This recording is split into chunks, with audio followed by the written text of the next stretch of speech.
Whispers in the dark.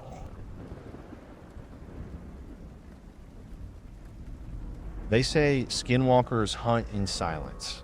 Tonight, you'll hear them. Like, subscribe, and send your own story. Emails in the description. In Mexico, my aunt/grandma used to always tell us stories about people going to the hills at night, getting paralyzed in place by coyotes, and the people would wear coyote hairs as magic. My mom and many others have been followed by large black dogs, and sometimes their paths blocked. My grandma used to always put scissors in the shape of a cross above our doorway. It was said to keep witches away. I have heard of many people talking about an Indian that lives in the hills past the mine. They say that they bring the guy food, and he tends to stay away from people. And he speaks broken Spanish. Everyone talks about witches living out there beyond the village in the hills. Their cartel members hire them to put curses on their enemies. I heard that the cartels would even kidnap kids and give them to the witches as payment. Near our village, there's an abandoned mine where people always go for hikes. One night, me and my uncle went all around the hills, past a lake, and through an oasis. This trek we started at 11 p.m., and we got home at 7 a.m. Nothing happened that night, and it was also the last year I saw my uncle the way I used to look up to him. He was an outdoorsy type with a missing finger and always carried a large knife, a rifle, and was broad and unrelenting. And I always compared him to Crocodile Dundee, and we used to always go on hikes when herding sheep. I had trouble keeping up with him, but he knew the land very well and moved through the rocky hills with agility. After the years this happened, the following year I visited. He had become the laughingstock of the town. A drunk, skin and bones, teeth falling out, a weak man who was always shaky. The heir to my grandparents' land. He had been respected before, along with my other uncles. Now even they looked down on him and were embarrassed. Only last year had I seen him at his peak.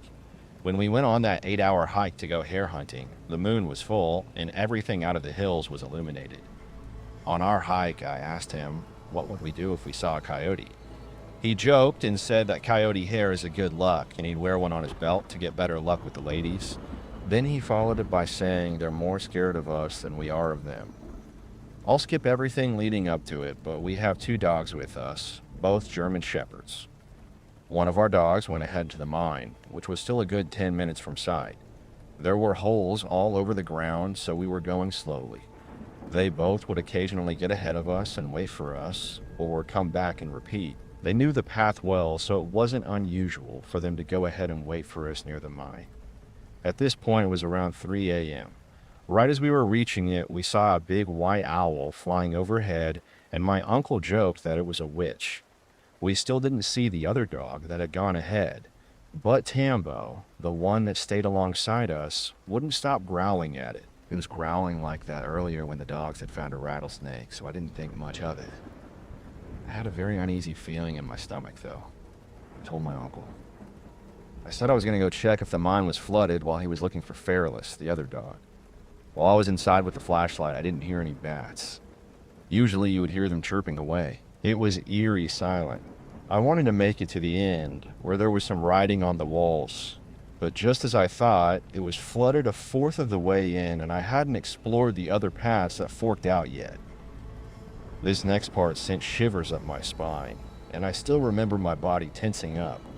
While walking, my shoes got wet, and they were making a squeaking noise as I walked. When I saw it was flooded, I turned around to head back.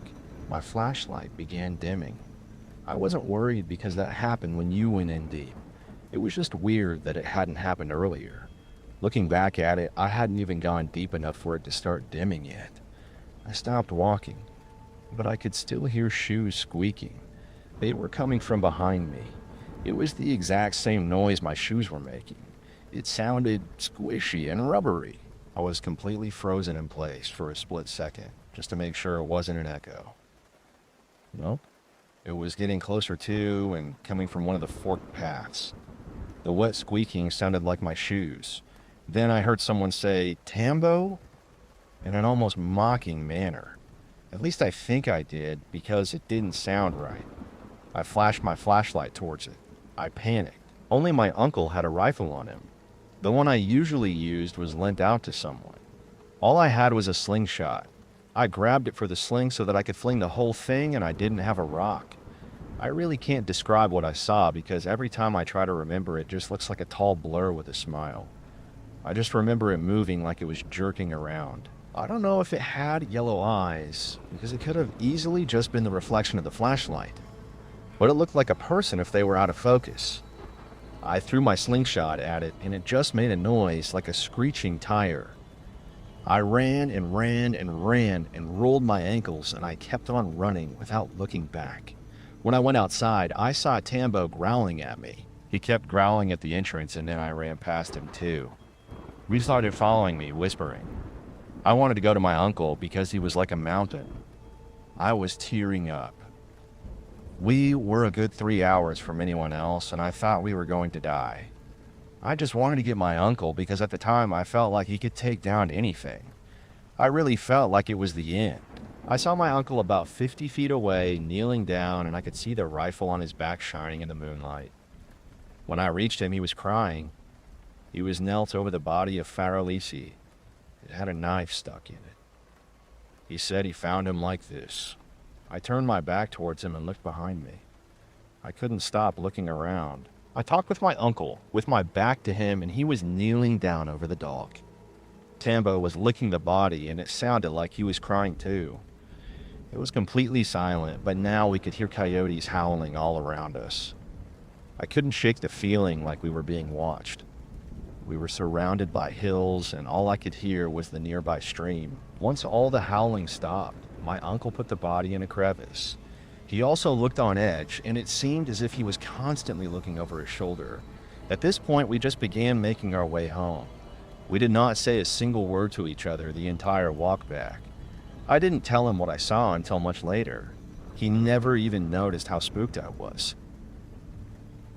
Back in high school, my friends and I would always go to one of our friends' houses that was on the outskirts of farmland / Amish country. The rest of us lived closer to town, and we always left at the late hours of the night. One night at around 1 a.m., I was driving my friend home. While I was driving, my friend was chatting with me about life when we drove up a hill. When we got to the bottom of the hill, my headlights illuminated this weird white figure on the side of the road. From what I remember, it was big enough to not be mistaken for an animal, and it looked as white as snow. It was a weird humanish figure, and in the few seconds I saw it, it twitched and moved strangely. As we drove past it, my friend and I both stopped talking and remained silent for a few seconds when I asked him if he saw what I saw. Now my friend thinks the supernatural and bizarre are all total bollocks. He hates scary stuff like stories, and he thinks it's all fake, which is reasonable. Well, having my friend say that he saw the same thing and not knowing what he saw scared me. The rest of the night went fine, but we did have trouble sleeping that night trying to figure out what it was we saw. To this day, we still don't know what it was. It freaks me right out. So I used to live in northern Arizona in a town called Page. The town is on Lake Powell and nearby Horseshoe Bend, which are both massive tourist attractions recently. It also happened to board at the Navajo Reservation and has a population that is majority native. I'm currently 18. I moved away less than a month ago, so I lived my whole life in the town essentially. I've heard stories, many stories, from my friends and their parents as well. But these two stories are my actual experiences. The first story happened about 1.5 years ago. Since Page is a 60-mile drive from the next closest town, the nearby area is very popular among locals for jackrabbit, coyote, and bobcat hunting. This particular day, I was out on my own, pretty far back on some of the local dirt trails, pretty recently after I'd started hunting myself. My target was coyotes. This was before I had a call, so I had to look for them or bait them. Now, my firearm was a Springfield St. AR-15 loaded with American Eagle 55-grain AP shells, which, yes, is an important detail. It was probably around noon, and I had wandered down into a wash that ran up and across the bottom of one of the sandstone cliffs of the area. While walking through the wash, I scared probably the biggest coyote I had ever seen up the side of a cliff face. As it was scaling, I took 3 shots at it, and I was able to hit at least one because it started bleeding quite profusely as it made its way up and over the top of the cliff. I gave pursuit and probably scaled the face in 3 to 4 minutes of winded climbing. At the top, the cliff turned into a flat nessa, covered by shrubs and dried up bushes, probably about knee height at most. I'm 5'10", so not very tall, but there was no coyote in sight. I started to follow the blood trail, and after about 20 minutes of following, I was very confused and somewhat concerned. The blood trail was still thick. Too much was being spilled to allow the coyote to continue for a straight sprint for that long, and I was hunting with a round that would drop a mountain lion in its tracks. After about 10 more minutes, the tracks from the coyote met up with tracks from what I'm assuming were goat tracks. This is where I turned and got the hell out of there. Both tracks were recent, deep, and the sand was still loose enough to fall when I knelt down and looked at them. The tracks split from each other, the coyote going far off to the left and the goat going to the right. The blood trail, though, no longer followed the track of the coyote, but instead indicated that the goat had been shot. The tracks led down to another wash, known in the area for being bad news. So I got back to my truck fast after that. The second story took place near the outskirts of town and has a video that comes with it. We and my friends were out at around 10 at night near one of the local jogging trails. At the edge of these trails, a storm drain tunnel opening sticks out. We always used to joke about skinwalkers using it to hide from joggers or bikers, but we never paid it much attention. This night, though, we decided to go into the storm drain to see for ourselves. I, of course, was the first one in, but had 5 people behind me. We were probably about 300 feet in when I heard what sounded like claws scraping against concrete ahead of me. I could only see about 50 feet in front of me with my light, so I shushed everyone behind me. As soon as we got quiet, a moan resonates through the tunnel. I've never backtracked on all 4 so fast in my life. This storm drain leads to a nearby road, which the people who were too scared to go into the tunnel were looking at. But they were not on the road or anywhere near the opening of the road and were even taking Snapchats at the time of the noise, showing us that 1, it wasn't them, and 2, there were no cars on the road at this time. I can't prove that these were skinwalkers, but they definitely weren't any person or animal that I have ever encountered in my life. If you'd like to see the video, the link is in the description. I live in the Woodlands part of the Upper Panhandle near Pittsburgh. While some of the town is buildings and restaurants, when you leave town it gets pretty scary. We have what I think is a natural reserve called Tomlinson Run. They have hiking and camping trails. To set the scene, it was a very muggy summer day around mid-June with heavy rain. I was out with my friends going on a camping trip in the woods. We were going to go into the woods, but it was easier just to get a small cabin. They provide you with a fire pit around the back near the tree line. We were sitting at the fire having a few beers when it started to pour rain. The heavy brush of trees over the top of us hid us from the rain for the most part, so we stayed out near the fire. Once it started to fall off the leaves, we decided to call it a night. While packing up and being pretty tipsy, my friend Alex went to take a whiz. The only bathrooms in the park are at a building about a mile away, so it was common to just do your business by a shack. Keeping the fire dimly lit while we were packing proved to be a challenging task. All of a sudden, while peeing, he turned around and started yelling to go inside. Him, not being one to joke around and having a serious tone, persuaded us to move our quiches. We grabbed all of our chairs and firewood and hauled it into the cabin. He came in about 10 seconds after us and locked the door. He explained that he saw a wolf along the tree line off to our right, stalking us, maybe looking for an easy snack. Now, to make sure you get the layout of the cabins, I'll explain. Each cabin had 4 beds and 1 platform in the roof that someone could sleep in. The 2 beds are bunkers, and each had a window above the first bed and below the second. There was also a window on the top bed. The cabin was designed like an old Indian cabin with a round drum and squared off walls. Being a cheap $50 a night cabin, there were no lights or power outlets in this one. We expected this, having been there several times, so we brought flashlights and portable chargers. Once we got inside, we all kind of just laid there planning out our next day. Since there were 4 of us, I decided to sleep on the second floor bed and took the ladder up and pulled it to form a railing. We all dozed off as it had been a long day. About halfway through the night, what I would guess to be around 2 a.m., I woke up to find my friend James sprinting into the room screaming. Apparently, he had been outside peeing when he thought he heard a wolf howl, but in a deep tone. This was strange, as we had never seen many wolves around, and they usually had high-pitched howls. If you're still listening, you're one of us. Let me know you're enjoying this by giving the video a like and dropping a comment. Your support keeps this channel alive and brings more horror into the dark. Well, he went on to say that when he turned to look to where he heard the noise, he saw something standing on 2 feet with claw-like hands looking back at him. This freaked us all out, and we decided not to go outside until the morning.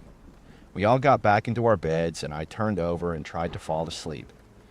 I had a very uneasy feeling in my stomach and felt as if someone was watching me. I rolled over and looked out the window, and that's when I saw it. It was crouching down, facing away from me, but its head was turned staring at me. As soon as I realized I was looking, it stood up and sprinted away. Not like any sprinter or person I'd ever seen, it was about 8 feet tall and ran like an Olympian. I tried to brush it off as a hallucination, but I knew that what I had seen was real. The next day, we all agreed to leave, and I told my friends in the car what I had seen. Alex then said that's what he saw when he was peeing, but didn't want to freak us out, so he stayed quiet. I wasn't sure what it was until I researched it some more. To this day, I haven't been back to their campsite or into the woods. Sometimes when I'm walking at night around my neighborhood, I can feel eyes on me, and I know exactly what is watching me. I had just gotten out of my boyfriend's car outside my house and had walked around the front of the car to kiss him goodbye. 2 houses down, there was a streetlight, and all I saw from the corner of my eye was a black figure that was around 6 to 7 feet tall. Keep in mind, when I went around the car initially, it wasn't there. But in the little time it took me to say goodbye, it had showed up right near the streetlight. From where I stood, it was 2 houses down. I was terrified and asked my boyfriend if he saw the deer too, and he told me it wasn't a deer and to slowly back away towards my house. Neither of us stopped looking at it because we were scared it was going to move. What I saw was a 6 to 7 foot solid black figure. It had the body of a wolf, tall but not overly wide. It had what looked to be antlers on its head. It was a dark shade of black to where, even in the light, you couldn't really see major details, just an outline. The thing didn't move much or fast at all, but when I first looked it had its head down and turned away from me. But as I was backing away, it turned its head, facing straight towards me. Like I said, it was hard to see details, but its eyes were a deep blood red. I was absolutely terrified. It didn't move, just held its gaze in my direction, and I made the mistake of staring into its eyes. It was almost like a trance. I couldn't move away or walk anymore because I was petrified of moving. It didn't move or turn its head until my dad opened the door to ask what was happening. I kept my gaze, and it turned and ran into the woods behind the house 2 doors down. It ran very fast and seemed to sway while running. It ran like a big cat would, where it sways and runs low, not like a wolf or deer would run tall, bouncing up with each step. I went inside and asked my dad if he could go over the video surveillance since we have cameras pointing outwards from all directions except the backyard. When we went to watch over it, we saw a dark shade of something tall and big. It seemed like a blob of black, which was weird since the cameras are night vision and heat sensitive. They picked up on cats and dogs at all times of the night, and they showed up in white. However, this huge shade moving in the same direction as where I saw the figure showed up as black. My dad deleted the video because of his views on subject pertaining to paranormal or supernatural. When my current boyfriend brought up the topic of skinwalkers and explained to me what it was, we looked into it. I never cared much about what it was or why it was here. Just seeing whatever the thing was terrified me. But even to this day, just over 2 years from seeing it, my dad won't even talk about it. And until now, neither would I. If you have any answers or ideas, I'm open to hearing about what this thing could be. When I was younger, I lived back in my home state of Maryland, home of many things unexplainable, archaic, and supernatural. Of course, the Amish and Mennonites you see are nice, but even they fear what's out there in the primeval darkness of a full moon night. It was a cool autumn evening. The sun began to set and the moon rose to meet it, embracing one another in a brief twilight before going their separate ways. The wind stirred the dying leaves from their branches and scattered them through the air, disturbing the stillness of the water as it glided across the lake's surface. Foxes rushed about through the tall grass, hunting muskrats and gophers alike, rabbits and hares as well. Birds sang sweet nightly laments as squirrels jumped from tree to tree, giving a playful chase as they scaled up and over the branches. Off in the distance, howling coyotes called to one another, barking and yipping to themselves as the stars dotted the sky. The final remnants of the daylight had faded. The moon rose to its ebony twinkling throne and cast down its light, pale and serenely beautiful. My family was inside having a good time, laughing, drinking, and being merry over all. But I preferred solace and solitude over such, at the time, loud barbarity. There I sat, alone on the porch, staring at the moon's reflection on the lake, watching it ripple from the breeze, when a deep snarl from below the porch brought my attention back to reality. I paused and listened, hearing another deep snarl from below the porch, and was shaken as whatever this thing was started to loot and shift through my grandfather's tools. Metal clanks against metal, wooden beams were tossed about, and from what I could hear, nails were being dragged across brick. Heavy steps made their way into the backyard, and whatever belonged to them stood tall in the pale moonlight. A creature with auburn brown-colored hair, pointed ears, and a wolf-like head, atop a lean and lanky body with sharp claws as it stood in the backyard, basking in the moon's radiance. Nothing had happened for a few minutes, but then its ears perked up after my family got louder, and it turned to me on the porch, sniffing the air. My heart sank a little, and just as I thought something bad was going to happen, the beast puts one clawed finger to its curled snout and shushes me. After that, it slowly turned and walked closer to the tall grass, entering the wood line soon after, never to be seen again. My grandma was a practitioner of native medicine and ceremonies. She was what Navajo people call a crystal gazer, a hand trembler. People would often come and visit her and ask for healings or causes of their ailments. At times, people would ask her to help with protection from being attacked by evil entities. My grandma used to teach my aunt and her granddaughter the rituals and ceremonies, much like an apprenticeship. My cousin was one such person that my grandma had chosen to teach her shamanistic rituals. She would tell me the weirdest and scariest stories ever. One story she told me was about a pesky skinwalker that was attacking a neighbor of my grandparents.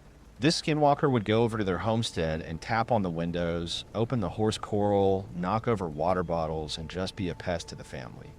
It was thought that the skinwalker was sent because of a jealous man that was infatuated with a girl that lived there, and she had refused to date a certain person. That family had visited my grandparents and asked for help, but my grandma was reluctant. A few days later, the skinwalker returned.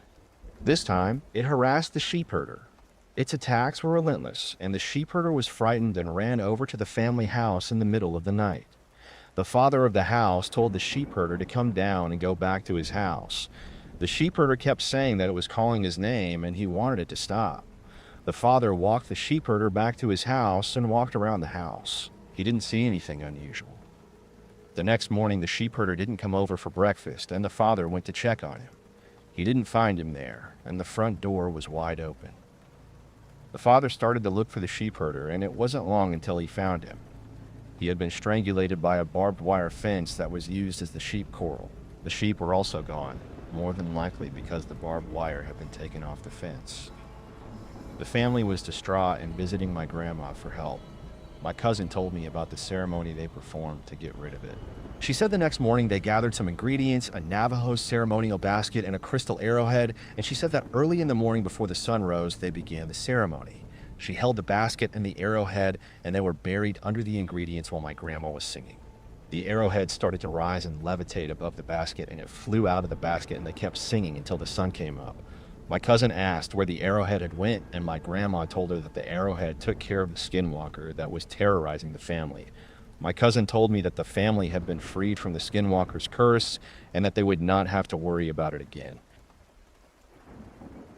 I am of Navajo descent. I'm only 1/4. My grandfather is pure. This was quite a while ago, but every summer we used to go and stay at my uncle's house. He has 3 floors, and the basement was pretty much the living room and had a slope that went above ground, so it was only half underground. It had windows and everything. So for some odd reason, they leave these huge windows open at night. I've seen skinwalkers snooping around pretty often, and mainly as distant silhouettes or 6-foot-tall coyotes. Could you just be normal? So I knew exactly what to expect when you voluntarily leave a window large enough for a person to easily climb through.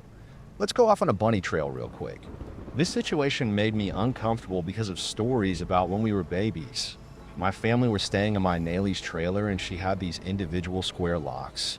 And they woke up in the dark hours of the next morning to find all the locks on the floor and the doors wide open and my brother missing a lock of hair. My Naylee had to do some ritual or prayer or something to save him.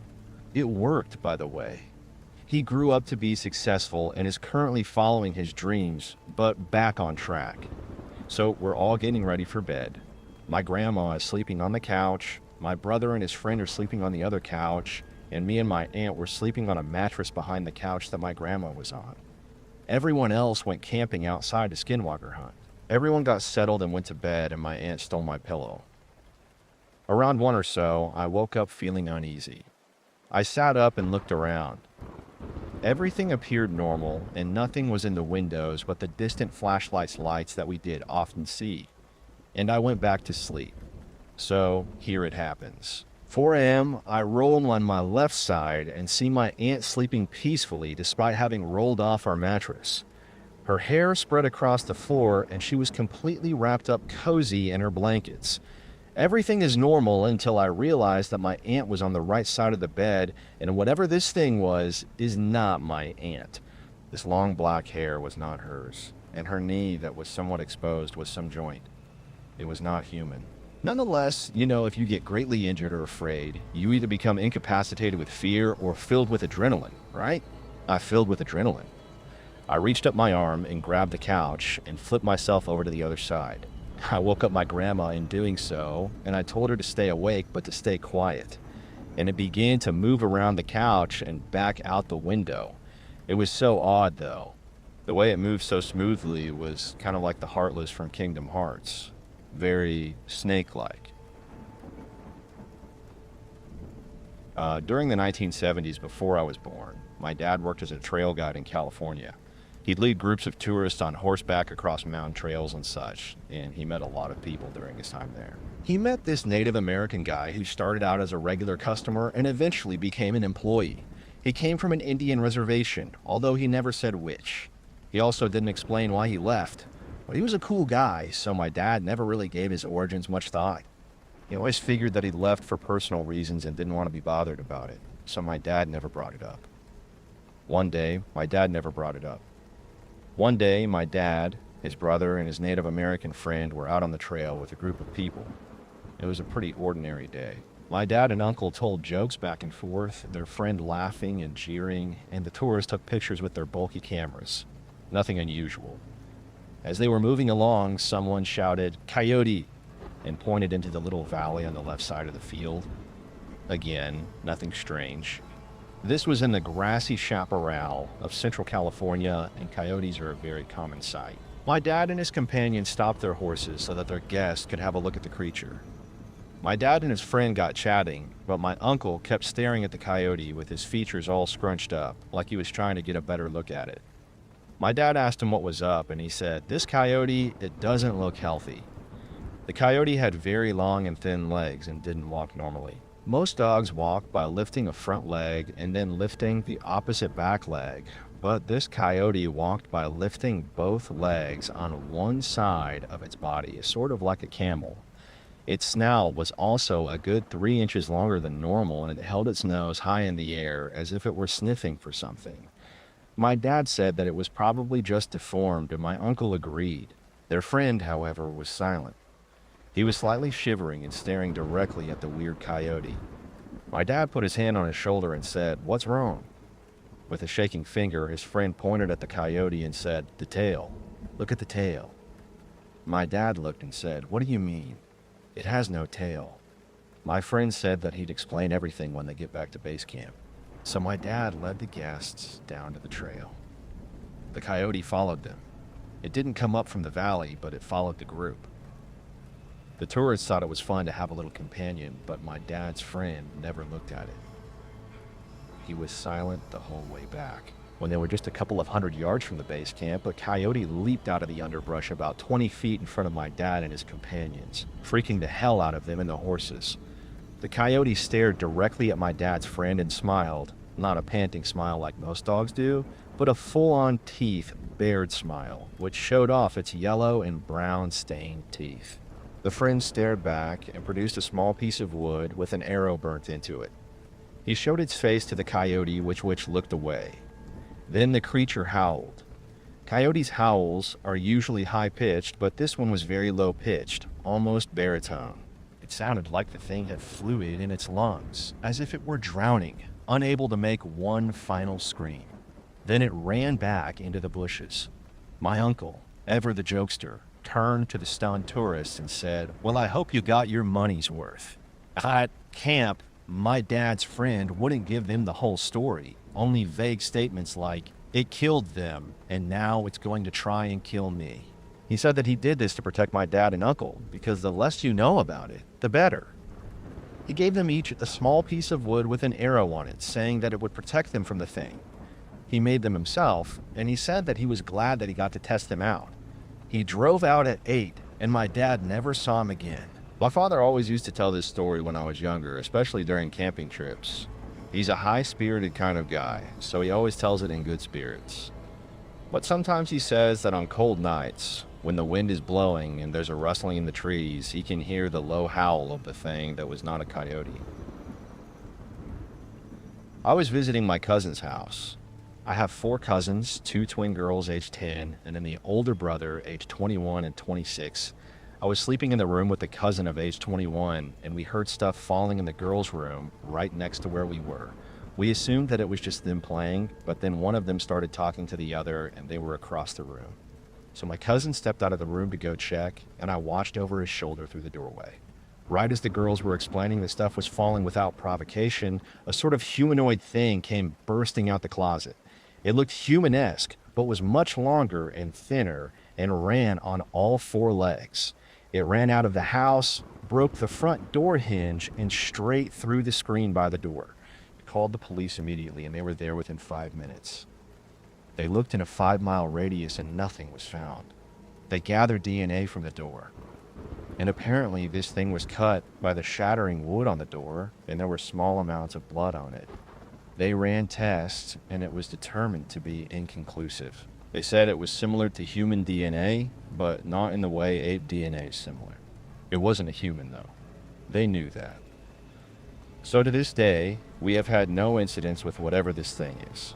They still live in the house and have had no problems, but we have zero explanation for what happened, and what that thing was, and how it got into the house. This story didn't happen to me, but I heard it many times when I was growing up.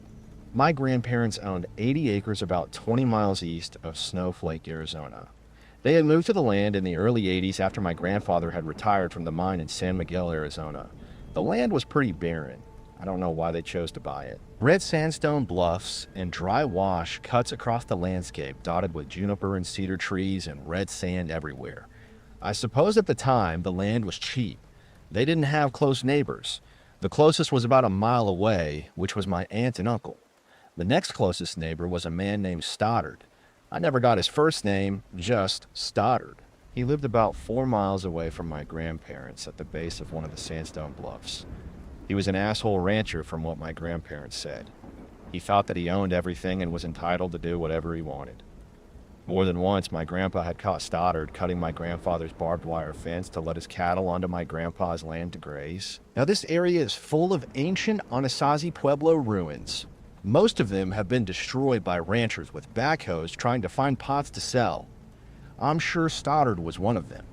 So the story goes one day after losing the calf, Stoddard stumbles upon a cave, sealed by a giant slab of sandstone against one of the sides of the bluff. Curious about it, he used a backhoe to remove the boulder. After going inside, he discovers it's an Anasazi burial cave. I'm sure he was delighted. He starts taking things from the burial cave and selling them. Well, from that moment on, he had some pretty shitty luck. First, he lost about $500,000 on the stock market. Then his cattle all got diseased and died. In financial ruin, he gets another blow and his wife is diagnosed with an extremely rare disease and dies. Then Stoddard gets thrown from his horse and loses the ability to walk. This all happens within a couple of years. He tells everyone he knows that he's cursed from the Anasazi burial. They laugh it off. Stoddard puts all the artifacts back and he seals the cave with the boulder. He abandons all his belongings and leaves one night. This is late in the 1980s. Fast forward a couple of years since Stoddard abandoned his ranch house. The land and house are bought by a man from California. He puts the ranch house up for rent. My aunt is pregnant with her first son and decides to move from San Miguel to Snowflake to be closer to her parents. Stoddard's house is fully furnished, and so my aunt and her husband move on in. He finds a job working nights at the local paper mill. It is very creepy out there at night. At first, it seems like a nice little place, creepy at night, but not too bad. Then weird stuff starts happening. My aunt starts hearing faint chanting and drums at night. She brushed it off. She had a hippie neighbor that lived about a mile away on the bluff, so she figures it must be them doing hippie stuff. But she can't help but feel like someone or something is always watching her all the time. She starts having nightmares every night, but chalks it up to being alone and hormones. She finally tells my grandpa about it, and he loans her his dog to keep her company at night. She drives the dog out there, and he refuses to get out of the truck, the hair on his back straight up and growling. She gets freaked out, but figures maybe he saw a rabbit or something and hauls him into the house. The dog just stares at the door and growls. That night he growls and barks all night. The drums and chanting are louder. The next morning my aunt finds human bare feet footprints around the house. So this goes on for about a week. The dog barks and growls at night. Nightmares when she finally does sleep and footprints in the morning. Then chanting and drums keep getting louder. She finally feels like she's losing her mind, so she asks my grandma to come over and stay the night with her. Grandma is more than happy. After finishing her chores, she heads over planning to make my aunt a nice meal. This is late in the afternoon. My aunt lays down for a nap, comfortable now that my grandmother is there. My grandmother decides to take a little walk at the base of the bluff. My grandma was a very religious person. She was very active in the church and devoted her life to Jesus. As she's out on her little walk, she likes to look for pottery shards or arrowheads.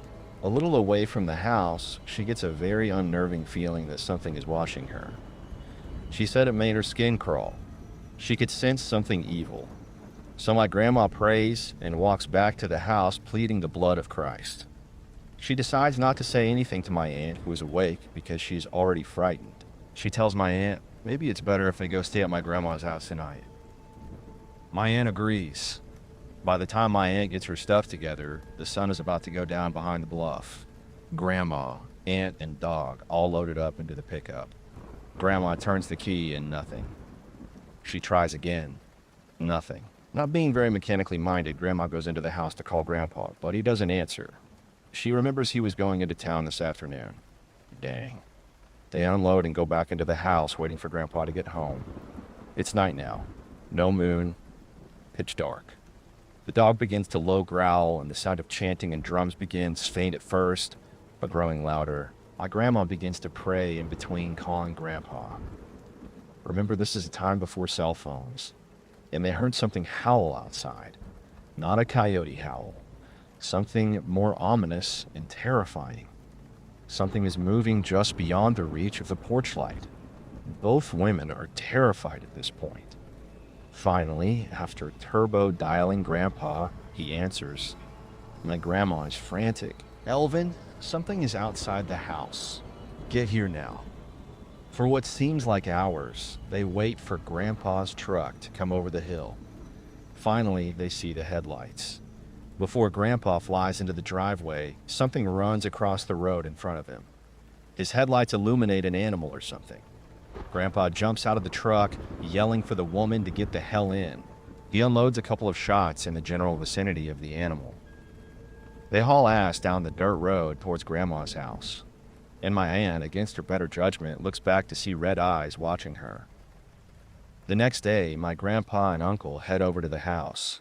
Grandpa verified that all around the house there were bare footprints in the sand, along with very large coyote tracks. Needless to say, my grandma never went back to that house. My aunt won't even talk about it. I made the mistake of staying up too late and listening to the adults talk. My aunt moved in with my grandparents. My grandma swears, though, that she will see those red eyes at night stalking the edge of her property. As far as I know, other people have tried living in Stoddard's house, but leave within a month. The whole area is cursed. I always hated going out there. It's an oppressive, evil feeling even at my grandparents'. I'm researching and talking to my Native American friends. I'm fairly certain that my family member had a misfortune of running into a skinwalker. According to the Native Americans in the area, they frequent burial grounds and graveyards, looting and desecrating the sites as they take pieces of the brains and bodies and grind them into a corpse powder to use in their curses. They're also known to terrorize people away from areas like burials and ruins. When most people think about a haunted place, they imagine a house or abandoned building. But I believe that whole areas can be hotspots for paranormal activity. For me, it would be the land lying to the east of Snowflake, Arizona, and west of Concho, Arizona. Along the old Concho Highway, the landscape is that of red rocks, sandstone ridges, and red sand. Ancient Anasazi ruins are numerous along the bluffs, echoes of time when land wasn't so arid and dry. Gnarled and twisted cedars dot the land along the large dry washes where sparse groves of cottonwoods grow. My grandparents owned 80 acres of land about 20 miles east of Snowflake. The locals in Snowflake refer to this area as Out East. My grandparents' mobile home sat on top of a slow-rising hill. About a mile south at the bottom of the hill, my aunt and uncle had built a 3-level home where they lived with their 2 sons and 2 daughters. The house was a neat layout. From the front, it only looked 2 stories, but at the back, due to the slope of the hill, the basement was visible. A large wooden deck surrounded the middle section of the home. The home faced the west, and to the east, the hill slowly descended into a wash. From the back deck, there were views of the Zuni Holy Mountain and Little Colorado River Valley near St. John's, Arizona. This story is the account of the terrifying experience my older cousin Sam endured in the summer of 1991. It was late June. Sam was 17. While most people his age were enjoying their summer vacation, Sam was not. He had attended a huge graduation party and gotten drunk as a skunk. Unfortunately for him, the sheriff's department had also attended the party and he had received an underage consumption ticket, probation, a severe tongue lashing, and a summer grounding. His mom even took the keys to his pickup that he had worked all last summer to buy. There he was, stuck in the middle of the boonies. He had kept pretty busy, though, helping out our grandparents who lived up on the hill. After coming home in the late afternoon, he noticed that their neighbor Jeff, from about 5 miles to the west, had stopped to visit with his dad, Bill. Jeff was one of those hippie guys. He was cool and all, but everyone suspected he probably partook in a little too much LSD in the 70s. Jeff had a place on top of the bluff, which ran adjacent to Stoddard's house. Bill and Jeff were on the porch bullshitting when Sam walked up. He said hello to Jeff, and Jeff asked him if Sam would want to help him with a project on his property. He said he'd pay him a couple of $100 for a week or two's worth of work, and Sam agreed. Some party money for when his parents left town next week for their trip to Nebraska with our grandparents. The next morning, Bill gave Sam his keys back so that he could drive over to Jeff's place. When he arrived, Jeff was loading up shovels and equipment into his truck. Sam hadn't asked what they were going to be doing, but assumed after seeing the shovels, they were probably going to be replacing fence posts. Jeff told him to hop into the truck, and they headed to the north along the top of the bluff on a barely visible 2-road dirt track. The top of the bluff had a good view of the surrounding area. You could see the outskirts of Snowflake, and the big dry wash dotted the cottonwoods to the west. The White Mountains dominated the horizon to the south. To the north, mesas near Hellbrook were visible. To the east were Little Valley along a smaller wash. He could make out the roof of Stoddard's house. Stoddard's house, the thought, sent a shiver down his spine and gave him goosebumps. He pushed the stories of what happened there to the back of his mind. They went around a small sandstone alcove, and Jeff stopped the truck. In front of them was a large ruin. Sam had grown up out east and had seen many Anasazi ruins. It looked like a large pile of loose sandstone, but a closer look revealed pottery shards everywhere. Like almost all of the ruins, this one had large holes where someone had used a backhoe to find pots at some time. Sam got an uneasy feeling. Jeff must have seen his face, because Sam said that he started explaining that his project was to excavate the ruin. He had a grand plan, that he was going to excavate the ruin and open a museum on his property of whatever items they found. He charged people about $5 to come and check it out. Sam argued that wasn't digging in ruins illegal, and Jeff told him, not if you own the property it's on. Sam felt even more uncomfortable. What about angering spirits? Jeff laughed at this. Are you referring to Stoddard's place? Sam nodded. Don't get me wrong, Sam. Your aunt and grandma are nice, honest people, but I didn't think it was Indian spirits. I think they heard rumors in town about what happened to Stoddard and they freaked themselves out. Besides, he said, this isn't a burial. There are no bodies here. Sam says now he should have listened to the feeling telling him to leave, but he said he brushed it off and started shoveling. Around noon, Jeff headed over to his house to make Sam and him some lunch. Sam stayed at the ruin. He said he didn't really think much about it at the time, but he noticed it was extremely silent around the ruin. There were no signs or sounds of birds, even no cicadas, which usually around this time of year never shut up. He said on the wind he swore he could hear faint voices, but chalked it up to being freaked out by Stoddard's place, being only about a mile away. When Jeff returned with their sandwiches, he also brought a camera so that they could document their progress and put the photos in the museum. Jeff had Sam take pictures of him in the room that they had cleared out and with the items. So they worked for a week. They weren't making much progress. They hadn't found a lot. A small pot, some beads, and half a matami. Sam was happy to have a day off. All during the week, he had fought the feeling that something bad was going to happen. He was glad to get away from the ruins for a while. He also hadn't been sleeping well.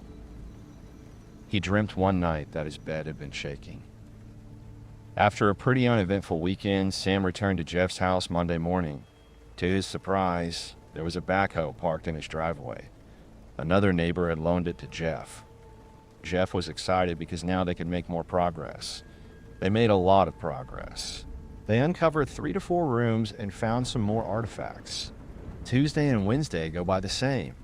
More rooms, more artifacts, all the while snapping pictures. After filling 4 rolls of film, Jeff takes them to town to be developed. This was way before camera phones and digital cameras, where it took about 10 days to get your pictures developed, by the way. It was now Thursday. They had come across a pretty large room in the Pueblo. In the middle is a large block of sandstone. This piqued Jeff's curiosity. The rest of the sandstone they had come across was small. Using the backhoe, he moved the sandstone to the side. There was a black hole beneath. Something about that black hole made Sam's stomach knot. Jeff was extremely excited. He looked into the hole but was unable to make anything out. He grabbed a flashlight and shined it into the hole. "It's another room," Jeff exclaimed. Sam didn't want to look. Something about that opening made his skin crawl.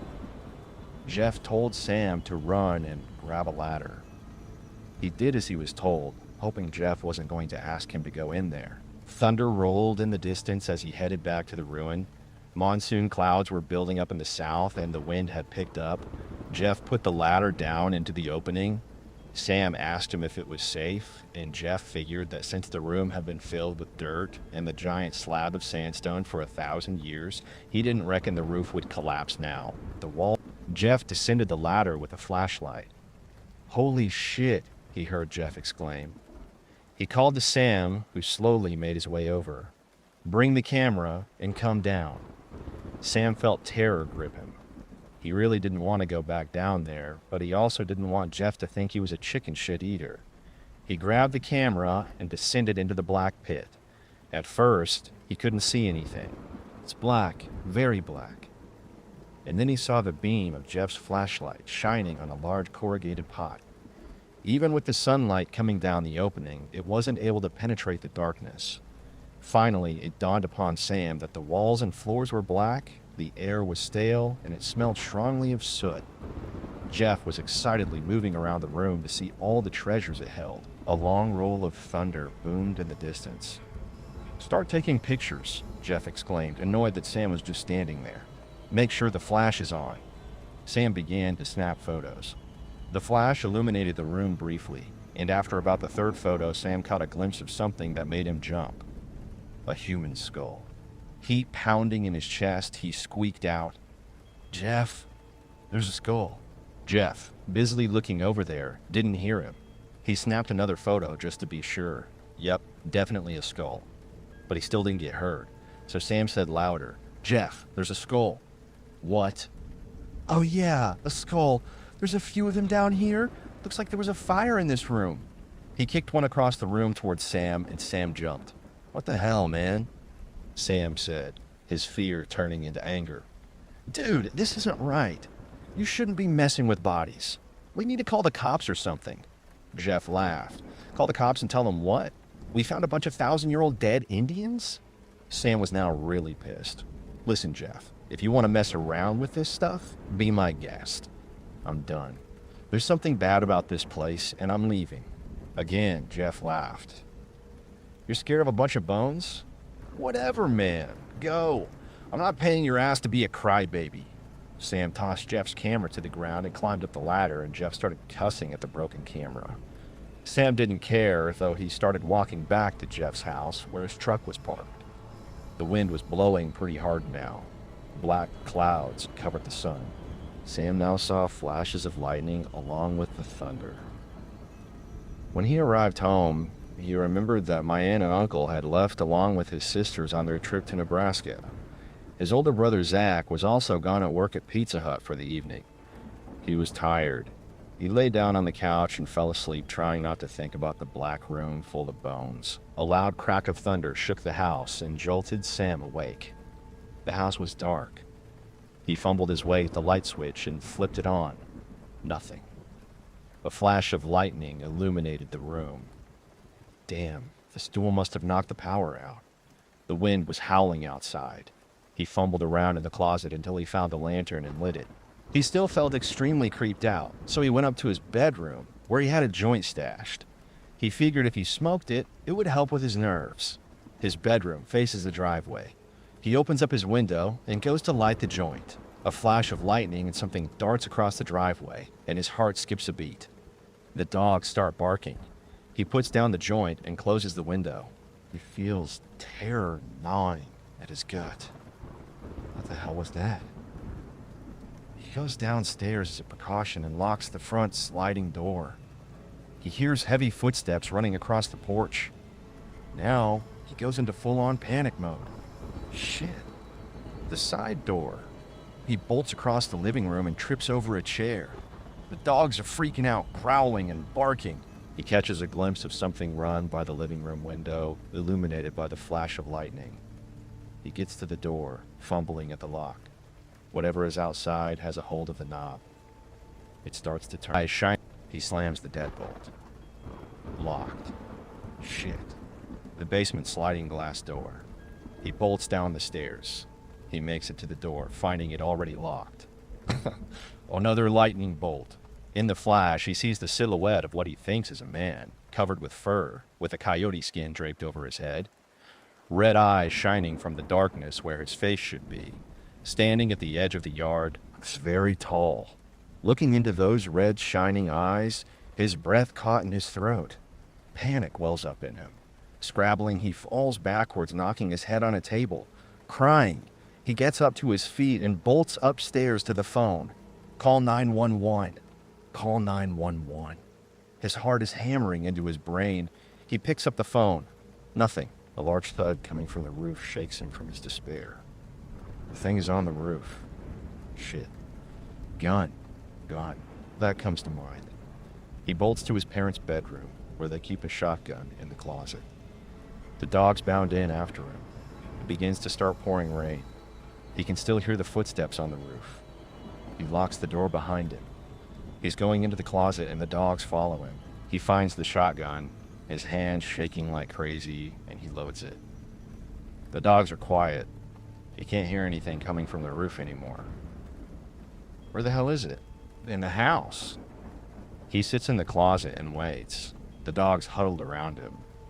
What seems like an hour passes and nothing but the distant boom of thunder as the storm marches on. He begins to calm down a bit in shock. At this point, the storm has rolled to the north. Suddenly, he hears the door rattling. Bang. Bang. It's beating on the door. Boom. The shotgun goes off, blowing a hole in the closet ceiling, and someone screaming. Don't shoot. He hears his brother, Zach, scream. Tears run down Sam's face. He drops the gun and runs to the door, unlocking it, almost knocking over his brother. Zach is pissed. What the hell, man? Why are you shooting at me? Sam is in a daze.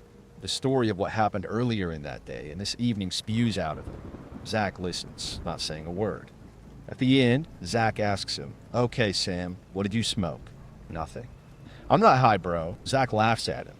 "Okay, but Mommy's gonna be pissed. Not only because you blew a huge hole in their closet, but also all the mud tracks all over the place. You better get it cleaned up." "What mud? And how did Zach get in?" "The house was locked." He asks Zach, and Zach tells him that the sliding glass door was wide open. The electricity had come back on at some point while he was in the closet. True to what Zach said, there were red, mud, bare footprints around the house. It wasn't him. He showed Zach his shoes, bare feet, and that the prints were way larger than his feet. David agreed. "I bet it was Jeff," Zach concluded. "He probably came over to mess with you because he's pissed you quit and busted his camera. He knew you were freaked out, so he thought he'd mess with you." Sam wasn't sure, but it made him feel slightly better. "Yeah," he tells himself. "Jeff, that asshole. I must not have got the latch to the sliding door closed. The noise on the roof must have been the wind blowing shingles off the roof." It began to all make sense. He and Zach drank a couple of beers that their dad had left in the fridge. They cleaned the mud to the best of their abilities, and after getting buzzed, they decided that they were going to go over in the morning and confront Jeff. Zach says he needed to pay Sam an extra since they now needed to rent a carpet shampooer to clean the mess that Jeff made. Finally, they decide to go into town. One of their friends is throwing a party. I don't think either one of them wanted to stay out there. The party is one that's out in the boonies with a big bonfire. There are about 20 teens there. Sam is having a hard time enjoying the party. He keeps feeling like something is watching him. The beer isn't tasting good, and he's not really socializing with his friends. They ask him what's wrong, but he just says he's tired. The full moon is rising to the east, casting its eerie light into sandstone bluffs and cedars. Sam gazes past the firelight and catches a glimpse of something moving just out of the reach of the firelight. It moves behind a bush. Must be someone peeing, he thinks to himself, but his gut is disagreeing. Suddenly, a strange throaty howl pierces the light. Sam jumps. He looks around, but no one else seems to have heard anything. They continue laughing and talking. He now hears heaving footprints behind him. He turns to see a large figure of a man standing just side the firelight. He is paralyzed with fear. The man's face is hidden in shadow, but Sam can feel his eyes piercing him. He closes his eyes and starts whispering a prayer under his breath. When he has the courage to open his eyes, the man is gone. He is pretty freaked out at this point and just wants to get out of there, and he tells Zach he's going home. Zach decides to stay. Sam doesn't really want to go home, and he also doesn't want to go back to the party. Mind racing, he heads down east to the old Concho Highway. Surely, he thinks to himself, he is just freaking himself out. Jeff came over and scared him, and that person at the party was probably just someone who was out there peeing. Yeah, makes sense. He notices something run across the highway. It's about 2 a.m., so he slows down, thinking it must have been a deer. Crash. Something hits the back of his truck, jerking it forward. What the hell? He slams on the brakes, looking in the rearview mirror. He catches a glimpse of shining eyes. He is in full panic mode. He stomps on the gas. Sheer terror engulfs him. Too afraid to look back, he sees something out of the corner of his eye. He turns to look and sees a man running next to the truck. He looks at the speed. 70. He looks again. And now the coyote-type creature is looking at him. At first, his face is shrouded in blackness. And then he said it transformed before his eyes. The only way he could describe it was that of a demon. Large red eyes and a twisted smile showing long, sharp teeth. It threw back its head and laughed. It took a long clawed hand and scratched along the truck as it sped past and disappeared into the darkness. So this is what I remember. We lived about 2 hours away from Snowflake. I'm 7 years old in my bed. At 3 a.m., our family is awakened by someone pounding on the door. Of course, this wakes up everyone, including us kids, as we watch as my dad opens the door to see my cousin Sam. He's white as a ghost, shaking and crying. My parents pretty damn startled, trying to figure out what the hell is going on. He starts babbling about demons chasing him, and my mom sends us back to bed. The next day, my dad calls another hoe friend, and they take him somewhere near Saunders to see a medicine man. After they return, Sam stayed with us until his parents returned from Nebraska. When he finally goes home, he never sees anything again. Years later, when I was older and we became closer, I asked him what happened that night, the one that he'd shown up at the house, and he reluctantly told me.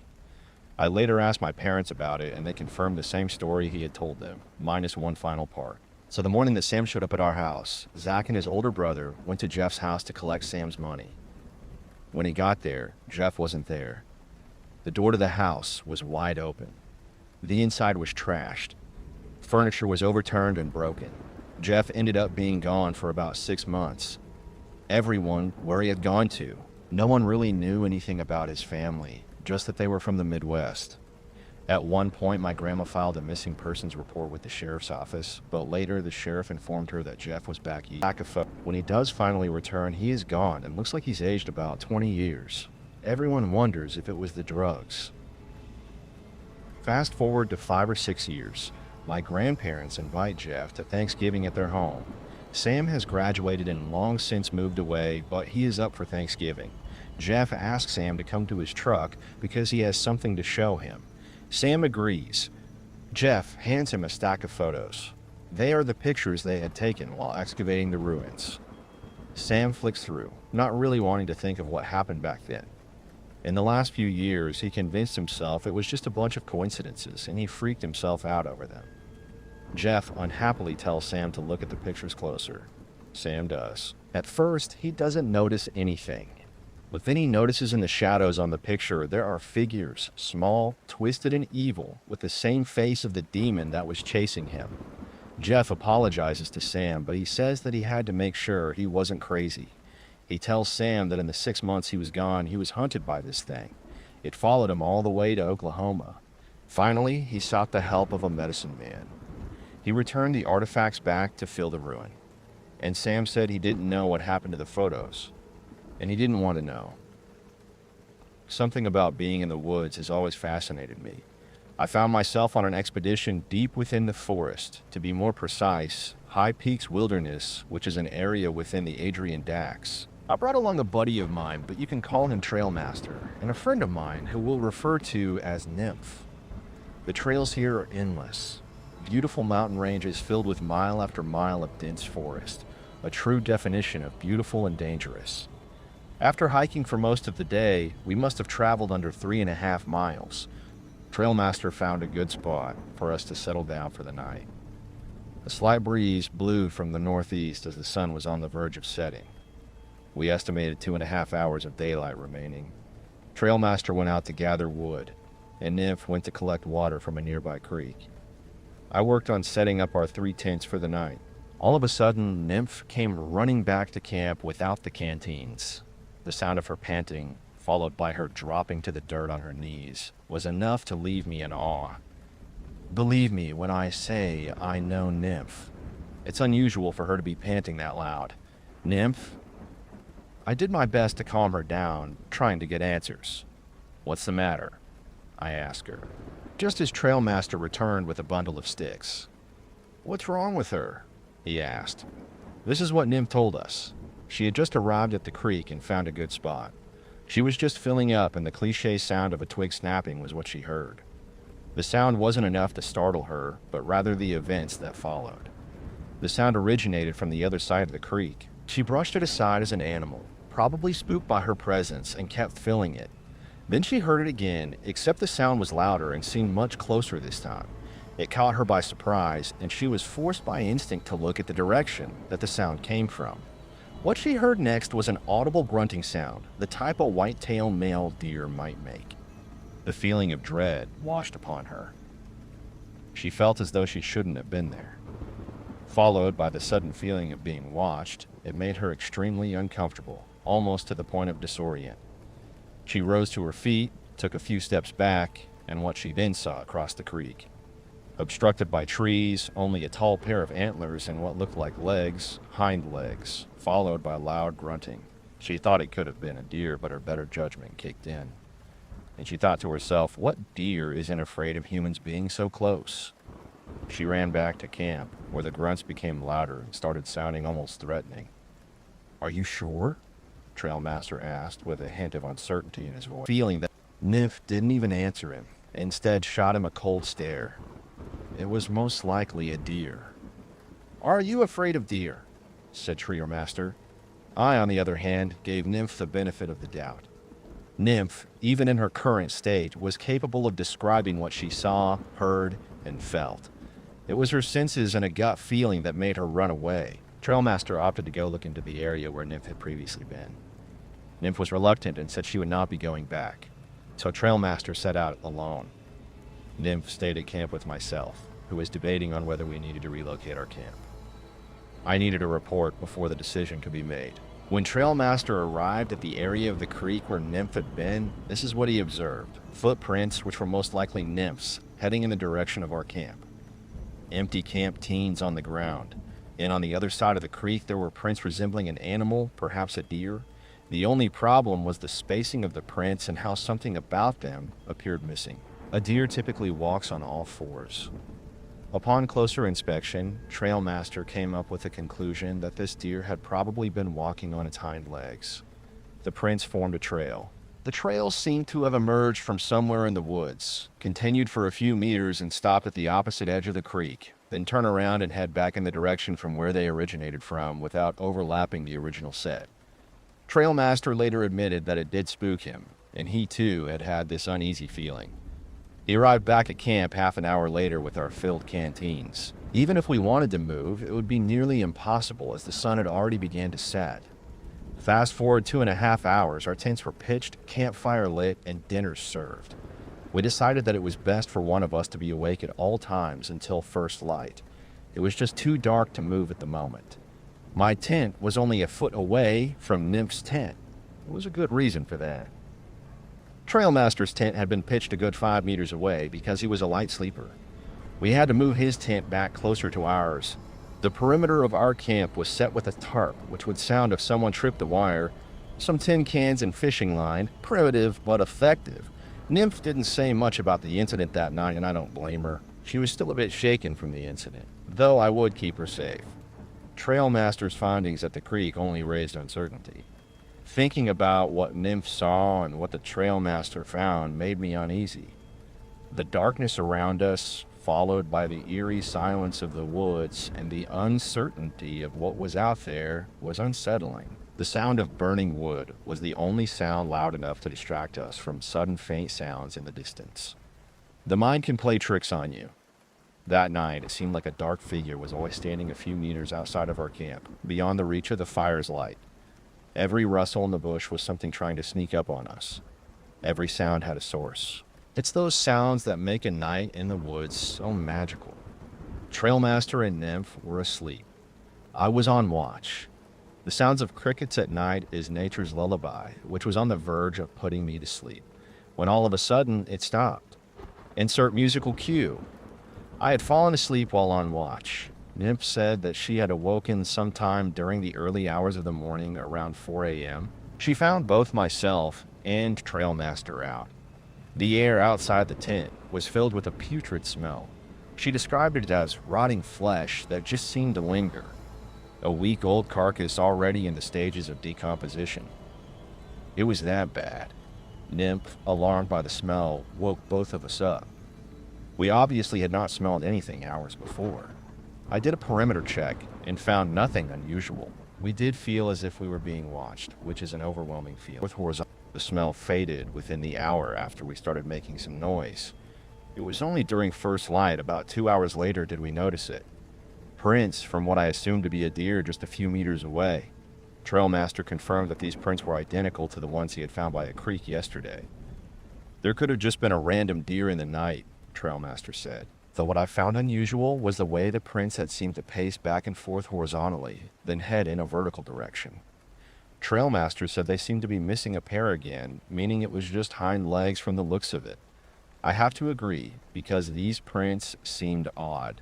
The prints were definitely of a deer. What bothered us was the zigzag pattern of the vertical prints, which was strikingly similar to how a human might walk. Trail Master was tempted to follow the set of prints, which headed in another direction. Nymph was hysterical and had no intention of doing such things. She said that the whole ordeal just seemed odd and downright creepy. A deer creature, weird prints, and not to mention the stench. Was this thing stalking us? We had no intention to find out. I urged Trail Master to forget about it, that we needed to keep on moving. Third time's the charm, I told Trail Master. Let's not be around for it. We were on the move for most of the day. Nymph still felt overwhelmed with dread, and Trail Master did not experience the same feelings, hence why he opted to go investigate the prints before. He seemed fine, being on point. Nymph admitted how she thought the creature was following us. I told her to stay close. I don't know what made her think that, but I knew better than to doubt her. If the creature had been following us, it probably followed at a distance. Nothing would be more terrifying than to suddenly turn around and see a pair of antlers sticking out from a tree behind, or for one of us to be singled out in the middle of nowhere. Despite all that happened, we managed to reach our destination unscathed. All seemed quiet. Any and all feelings of dread vanished as well as the feeling of being watched. The atmosphere felt lighter as we moved out the area. Perhaps we were in its territory, so it felt the need to make its presence known. We no longer felt threatened, and nothing else significant happened that's worth mentioning. Reflection. We got lucky on that trip. Perhaps the creature decided to spare us. Maybe it meant no harm. We simply don't know. So many questions with very few answers. I'm not 100% sure what it was that we encountered out there, though one name does come to mind the more I think about it. The Wendigo. I've heard stories about the existence of this creature from folklore. I've managed to remain a skeptic until now. Whatever that creature was, I like to think that it's still out there, waiting for the next group of hikers who venture off the trail into the vast unknown. Be careful next time you're out there in the woods. This is a story my family told me when I was growing up. We live in a rural community on the Navajo Reservation. My aunt and her two brothers were home alone while my grandparents had left for the evening to attend a chapter house meeting. They were in the house, and like many people from the reservation, they didn't have electricity. It had been dark outside for about an hour, and my aunt and my uncle were getting ready for bed. Outside, they heard noises as if someone were moving things around outside. My oldest uncle went to look out the front window and saw a figure out by the truck. This was immensely out of the ordinary because the closest neighbor was miles away. Whatever it was opened the truck door and began to dig through the personal items that my family had left out in the vehicle. My aunt and uncle were frightened by the sight and knew that they should take action. They took out their rifles and all steadied themselves to hold it up, and they flung open the doors and aimed the gun at the dark figure. The figure turned and walked towards them, totally unfazed by the weapon. My uncle pulled the trigger, but nothing happened. The figure drew closer, and my aunt began to smell something like a rotting corpse. It was so strong it made her gag. My uncle continued to pull the trigger with no luck, and the figure came closer and closer. Off in the distance, headlights were coming up the road. My grandparents were returning. The figure looked towards the lights and started to move away and tucked itself behind a tree near the house. My oldest uncle ran towards the truck with a gun. My grandfather got out the car and pointed at the tray. The thing was poking out its head to observe what they were doing. My grandfather ran into the house and over to the stove and grabbed a handful of ashes, rubbed them over his gun, and placed an ash-covered bullet into the chamber. He walked out onto the porch, fired toward the tree, and whatever that thing was didn't expect the gun to go off. The gunshot echoed, and the dark figure began running. My grandma chased my aunt inside, and my uncles and my grandfather went after it. There weren't many roads or paths, and so my grandfather and uncle chased after the figure. The truck was bouncing, and the headlights were not fixed on one particular spot. My uncle swears that whenever the headlights would hit the figure, he saw a woman. Not only that, whoever it was running ran on all fours like a bear. My grandfather eventually stopped the truck, and as they neared the ditch that dropped about 20 feet, he got out and began to yell in Navajo. My uncle says that he was yelling about a local woman. He yelled that he wasn't scared and that he knew it was her and to leave his family alone. A few days passed, and there was news that the woman that my grandfather was yelling about had passed. I've always been told if you know who the Skinwalker is, say their name and it will kill them. My cousin lived in the eastern agency of the Navajo Nation, in a community known as Crow Point. She was still living with her parents at this time and was a good girl. She had good grades, a nice ride, and was very popular and played on the basketball team. When she told us this story, it was very out of the ordinary, and the events that followed would also deepen my beliefs in the traditional Navajo way and the taboos associated with the Navajo culture. My cousin was coming home from basketball practice, which ran past sunset. It was during the colder months, and so it was dark by the time she pulled into her neighborhood. She pulled into the small housing community that she lived in. It was far from a fenced community, but there were streetlights, and the neighborhoods weren't too far from each other. And as she neared her home, she saw a group of dogs. This wasn't unlikely, as there were a random pack of stray dogs that roamed rural communities. These dogs didn't belong to anyone, and they get food wherever they could get it. As she got closer, she noticed that something was off about the dogs. There were 4 dogs, and they were sitting in a circle, all facing each other. This really didn't faze her until she spoke about the event later. Because this was a housing community, my cousin couldn't barrel down the road, so she drove slowly past the group of dogs and kept going on her way. As she continued to drive, she noticed in her peripheral vision that something was running alongside her car. She turned her head to see that a brown dog from the group was trotting alongside her car. She didn't mind until she was hit by a strategically placed speed bump. The impact of the bump made her entire car wobble. She looked over at the dog again, still casually keeping pace with the car. And she tried to ignore the dog and tried speeding up, keeping in mind where the speed bumps were placed. The dog continued to keep pace. My cousin had to eventually stop at a bus sign. She began to feel immensely uncomfortable and tried to keep her eyes forward, but curiosity got the better of her. She looked over at the dog. It was facing forwards. She continued to stare, and that is when the dog turned its head. Instead of the face of a dog, there was the flat face of a man covered in hair and smiling from ear to ear. Fear shot through her body. My cousin pushed the pedal to the floor, not daring to look back in her rear-view mirror. She reached her house and barely pulled herself into the door, weak from fear. My aunt came to her, and my cousin began to sob. She told my aunt everything, and they scheduled a meeting with the medicine man the next day. That night, when my cousin was trying to get some rest, she was tossing and turning and felt very ill. She could hear people laughing outside and speaking in Navajo, but she didn't think too much of it because she lived in a community near plenty of neighbors. At the medicine man, he told my cousin that she was very fortunate. The Skinwalker wasn't meant for her. She just happened to spot it while it was out to bring another person misfortune. He also told her that the laughing and the talking she had heard in the night was the Skinwalker talking to his friends, letting them know that someone had seen him and that he had scared her. The medicine man told my cousin that if the Skinwalker had been there for her and she had seen him like that, it could have very well killed her. After that encounter, my cousin suffered from many ailments and had to stop playing basketball for a while. She had many ceremonies and eventually got back to her feet. My mom told us this story on the many nights that our electricity went out. When I asked my cousin about it, she confirmed it to be true, although she doesn't like talking about it much. Out on the Navajo reservation, we don't have the city come and collect our trash, so we burn our trash in these huge burning barrels. Not very eco-friendly, I know, but that's what we've got to do. If you don't light the trash properly, the fire will go out and sit in the barrel. This is important because we're told to dispose of personal hygiene items correctly. If you removed all your hair from your brush, make sure the trash burned. If it was that time of the month, make sure that trash burned. If you changed a baby's diaper, make sure the trash burned.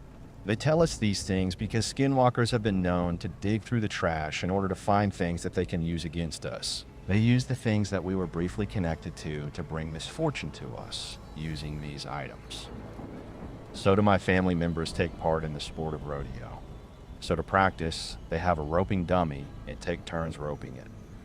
My 2 male cousins were enjoying themselves outside and taking turns swinging the rope at the fake calf. The elders are always adamant that we shouldn't stay up past sundown, especially on the res where it's pitch black and no one is around for miles.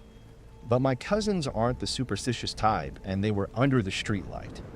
My cousins are joking and laughing, having a great time.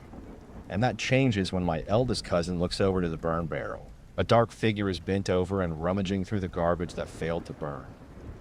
My cousins devise a plan that they're going to grab a weapon, sticks, and rocks and go chase whatever it is. They move strategically so that they are able to flank the figure. They run at full speed at it and begin yelling and swinging their sticks and throwing their rocks.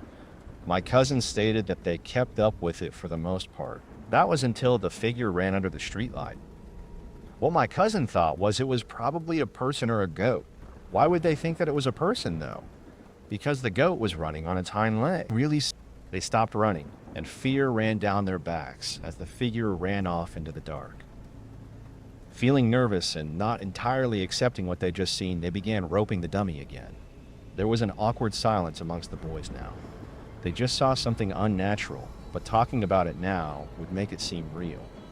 Were they crazy? Did they really see a skinwalker? The boys rubbed the dummy in silence until one of them looked over to the tree. There was a head peeking out at them. If they didn't pay attention to it, whatever it was would poke its head out from behind the tree and stare. When they would look in the direction of the tree, it would quickly move back and out of sight. This was the final straw, and my cousins ran back into the house. They told their parents, and my uncle came out to look. It was still there, poking its head out and going back behind the tree. My uncle loaded his gun and started walking towards it. He aimed and pulled the trigger, but nothing happened. The gun jammed. Whatever it was began to run, but it was so fast, like a blur, as my cousins describe it. When it left, my uncle came in and gave the boys a thorough lecture on staying trash barrel. They went to investigate, and the creature had pulled a lot of things out the barrel. What was odd was the tracks. Goat prints were all around the area. They followed the set of tracks, and they found a baby diaper several feet away from the barrel. Whatever they saw that night had a very malevolent intention. My cousins say that although the sight was ungodly, they know what they saw and stand by their claim. The Navajo Reservation is the largest reservation in the U.S. It goes into New Mexico, Utah, Colorado, and Arizona. This story takes place in the northeastern region of Arizona near Indian Wells.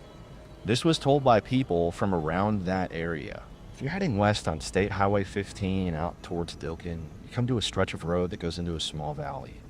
I remember going down this road in my youth. If you looked at the horizon, it would seem as if the road kept going. Then suddenly a car would be pulled down by gravity as you follow the road. It would always give me butterflies when we would go down the slope. When I heard the story about this road, it made my stomach feel different. A man was driving home one night, and it was very late. It was a drive that he had done before, so he wasn't too bothered by it. When you are driving on the reservation, sometimes there isn't any way to keep cattle from getting on the road. No fences means that you need to be extra aware. I was always told to look for the black horse. If you see a black horse, then you'll be able to see anything else that may wander in front of the path of your vehicle. So this man is driving home, not paying too much attention, and he drives down the slope. But as soon as he gets to the bottom of the valley, he sees it, but doesn't have enough time to react. Suddenly, a horse comes out of the darkness. He slams on his brakes, but is unable to stop and hits the horse with his truck. The impact was not enough to deploy the airbags, but the man was tossed around quite a bit by the incident. He turns on his emergency lights, then gets out of the car to assess the damage. The front of the car was crumpled and one of the headlights was destroyed. He cursed out loud. This was one of the worst places to have an accident, and he didn't have a signal to phone for help. Then he remembered the horse. The man went into the cab of his truck, got out a small keychain flashlight, and started shining around looking for the wounded animal. He heard noises, but they didn't sound like a horse. He was positive that he had hit a horse. As he approached the sounds, he could see the animal's fur moving from its ragged breathing. As he got closer, he began to realize what it was. It was a naked elderly woman wrapped in a large pelt. She was moaning from pain. The man stopped dead in his tracks. Ant got weak from fear. He stumbled back to his truck, and although he suffered plenty of damage, he was able to get it started and drove off. Once he was able to get signal, he called the authorities. An ambulance drove out there and recovered the woman. She was driven to a local healthcare facility due to the fact that many of the healthcare staff were Navajo. No one wanted to touch her. The woman was known in the community and she was thought to be bedridden. This was shocking because she was so far from home and the state she was in was immensely off-putting. She still had on her attire when she arrived at the hospital. The nurses called her family to come in. When the family got there, they removed her pelt and her jewelry. The staff were very frightened, but there were some non-Navajo staff that still provided her with care. The elderly woman only had bumps and scraps. Other than that, she seemed fine. She was able to get up and walk around that same evening. She went home with her family that night, but after a couple of days, she had passed. In the Navajo culture, if you find out who a Skinwalker is, you have the power to destroy them. After the community around Indian Wells found out who, or more fittingly what, this woman was, it was for certain that her time was at an end. In the traditional Navajo way, Skinwalkers are seen as witches, but they weren't always seen that way. My late grandmother, who was a medicine woman that practiced the blessings way, told me the origins of the Skinwalker. Being a Skinwalker wasn't always seen as a bad thing. In fact, they were seen as people with amazing gifts. They could change into the form of any animal, run vast distances very quickly, mimic people's voices, and some were known to use magic. During colonization, Skinwalker were used to relay messages between war camps and spy on enemies without being detected. Having the Skinwalker abilities was a gift. When we lost, the good of the community took a stack back, and people began to focus on themselves instead of sharing what you had. People began to look after their own families, claiming properties and livestock, and there were people that got the short end of the stick. Jealousy is a terrible thing. People became jealous of one another and wanted more fortunate people to lose what they had. They looked to Skinwalkers, who had otherworldly powers to do their bidding. Now, being a Skinwalker is not a gift. You condemn yourself to a life of unhappiness and anger. In order to become a Skinwalker, you must sacrifice someone that you love very, very much. This shows that you are indeed committed to depravity. The interesting thing is that you could have met a Skinwalker and not even known it. They are people just like you or I that have chosen the path which will hurt others. Navajos want to separate themselves from death of any kind. We burn clothing and personal items of deceased relatives, and it is very taboo to keep anything that belongs to the dead. Keeping such items can make a person sick or suffer horrible events in their life. However, Skinwalkers surround themselves with death. Skinwalkers have been known to grave rob and search through people's garbage. They use bones and hair from the dead and victims' personal items to create bundles. They place these bundles near a person's home and bad luck will fall upon them. So back to the story. My oldest sister marches to the beat of her own drum, and this story is about her. In her younger days, my sister was very much interested in the rodeo scene. My family actually had a pretty impressive legacy when it comes to the sport. My sisters didn't compete, but had plenty of friends and family that would let them go and watch.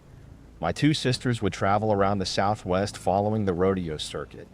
The cowboy lifestyle isn't always glamorous, and it can be filled with alcoholism, drugs, and depression. Unfortunately, this took hold of my sister, and she got in trouble with the law. My sister was looking at jail time, and the family was very concerned about what might happen to her. This was very out of the ordinary. My mother went to a local medicine man, and they talked about the next steps, and they decided to have a ceremony for my older sister. A few days passed, and it was time for the ceremony. The medicine man, his wife, showed up a little past dusk. They came into our house and we served them food that we had prepared. Everyone chatted for a bit, and when we finished eating and cleaned up, it was time to start. Everyone sat down in the living room in a large circle. The medicine man sat on the far west side of the room. My oldest sister sat to his left. In the middle of the circle was a large pile of sand that was smoothed on the top. My uncle got his coals from the fire and placed them on the sand. The medicine man prayed in Navajo and sang blessing songs. This went on into the night. At the height of the ceremony, the medicine man turned to my older sister and told her that they should go outside and pray in the darkness. He told her to not look around as he was singing and told her to keep her eyes on him. The medicine man, my sister, and my uncle went outside. The medicine man turned around and began singing into the darkness. My sister was watching him sing, trying to keep her focus on only him. Then she heard it. Off in the distance, she heard someone whistle. This made her feel sick to the stomach. Our elders tell us that our culture taboos start at a young age. One of the biggest things that they stress is to never whistle at night. They tell us the dead whistle at night. So when my sister heard whistling out in the darkness, fear gripped her heart. She was so scared that tears began to well up in her eyes. The whistling got ever louder, as if whatever it was moving closer and closer. My uncle was also outside during the prayer, and he admits that he was scared too, but he wanted to be there for my sister. What my uncle saw was even more miraculous. He claimed that as the medicine man sang, a bundle came from up above. The eagle feathers that the medicine man was holding opened up like a hand. The bundle gently floated down into the feathers, and the feathers closed around the bundle. The medicine man stopped singing, and the group went back into the house. My sister stumbled in, clearly shaken by the experience. The medicine man could now see how my sister was. She asked him what was whistling. He told her that it was a skinwalker and that he was trying to call the bundle back. We gathered around to see what was in the bundle. The medicine man opened up to see what looked to be a leather pouch. Inside, it was a bone about 1 inch wide and 3 inches long. Upon closer inspection, the bone was hollowed out and more items were shoved inside of the bone and placed inside the bag with twigs and dirt. He dissected the bone to find hair and a piece of shirt, both belonging to my sister, and a very tiny drawing of a woman behind bars. Whatever was calling out to this bundle had very ill intentions for my sister. Fortunately, after the ceremony, all of my sister's charges were dismissed. I asked my sister what they did with the bundle, and she says that she wasn't really sure. She says that she vividly remembers being very scared when they were standing out outside. My sister controls her emotions very well, and so I can't even begin to fathom how scared she must have felt in that moment. Personally, I find it hard to believe that these events are merely coincidental. This incident occurred sometime in the fall of '06. I grew up in a rural part of Ohio. My house had fairly dense wood located directly behind it. As a child, I had a passion for exploring. I especially loved exploring those woods. It was my favorite place to be. Prior to the incident, I had wandered through these woods many times, always with my mother's permission. There was one tree in particular that I frequently enjoyed to climb. Usually, about the halfway mark, I would perch myself on one of the heavier branches and just relax as I listened to the peaceful sounds of nature. Climbing that tree for the very first time was quite an accomplishment. From that position, I could partially see the back of my house. On that day, after a fair amount of exploring, I carefully scaled my favorite tree. I seated myself on a sturdy branch and took in the view.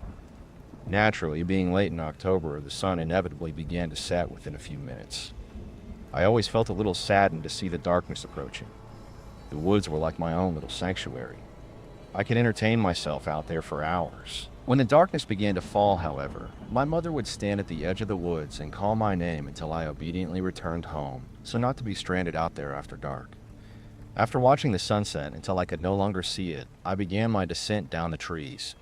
I was nearly at the bottom when I heard my mother's familiar voice calling my name. I thought nothing of it at first, as this routine had occurred plenty of times before. Then I realized something strange at my feet touched the ground. My mother's voice was coming from behind me, deeper in the woods, rather than the entrance to where she always stood and where she called me home. My mother had never entered these woods before, at least not with me. I was eager to find her and show her all of my favorite spots before it grew too dark. That's when I realized something was off. How could she have gotten into the woods ahead of me? Certainly I could have missed her, but as I said, she's never entered these woods. She continued calling my name, but there was something strange about it. She sounded frantic, almost angry. Fearing that I was in trouble for reasons currently unknown, I froze in place. As her voice drew closer, I squinted my eyes to see if I could locate her and determine exactly how angry or upset she appeared to be. However, I didn't see anyone or anything unusual. Suddenly, I heard her voice calling my name from the direction of my house, sounding much calmer. Seconds later, from somewhere within the woods yet again, it wasn't an echo. I wasn't imagining things. I was literally hearing her beckoning me from the edge of our backyard as well as ahead of me. My legs suddenly turned to jelly. I couldn't quite comprehend what was going on. "Come here right now." The voice that I originally believed to be her screamed from just ahead. I realized that whoever or whatever was mimicking my mother was drawing closer. I didn't question which voice was actually my mother's, as there was something about the way it sounded that unnerved me.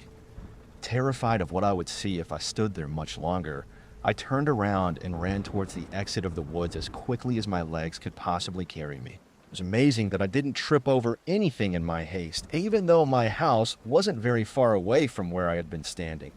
Those woods had never seemed larger to me than they did at that moment. From behind me, my mother's voice continued to call my name, now sounding desperate. Panic set in as my actual mother finally came into view, waiting patiently as she usually did until I returned home. In my frightened state, I absolutely refused to look back. As soon as I was out of the woods and in the backyard next to my mother, the other voice was suddenly gone. Rather than fading away, it seemed to stop the very moment I stepped foot into my backyard. I must have looked as frightened as I felt because my mother asked me what was wrong. Slowly but surely, my panic subsided. I didn't say anything until we were safely inside the house with our doors locked. I asked my mother if she had entered the woods. Appearing confused by the question, she told me that of course she had not. With that confirmation, I hesitantly asked her if she had heard anyone else calling my name and yelling. The answer to that question was no. Although I was still very much shaken up, I managed to explain everything that happened as clearly and rationally as possible. My mother was surprised and nonchalant about the whole situation, explaining that I must have just imagined it and that I was spending way too much time out there by myself. The incident in those woods have stayed with me to this day. I can still hear that voice as clear as a bell. Whoever or whatever it was calling my name sounded exactly like my mother, but I know it wasn't her. Not only was she waiting for me outside, but the voice also sounded strange in a way that I cannot fully explain. I didn't go back into the woods until I was 17 years old, and even then I never hung out for very long. I've carefully gone over every possible explanation, but none of them seem entirely plausible. It certainly wasn't my mother playing a prank. There was no way she could have pulled it off. Not to mention the fact that she's never been one to play pranks. I also highly doubt that it was anyone else because, as I stated before, we lived in a rural area. The closest neighbor was at least a mile away, and I wasn't personally acquainted with any of them. How could they have known my name as well as where to find me? We have since moved out of that house, but my mother and I will occasionally discuss the incident. She still claims that she never heard or saw anything unusual out there. I know I probably shouldn't, but what happened in these woods continues to bother me. I spent many hours out there prior to that day and never had anything out of the ordinary occur. The best explanation I have at this point is a doppelganger or possibly a demon. I'm not sure. If anyone has any possible explanations for what might have happened, I would love to hear them. Thanks for listening to these Skinwalker encounters. If it gave you chills, please like and subscribe. It means a lot and it helps me create even more terrifying stories for you. Stay safe and don't look into the woods.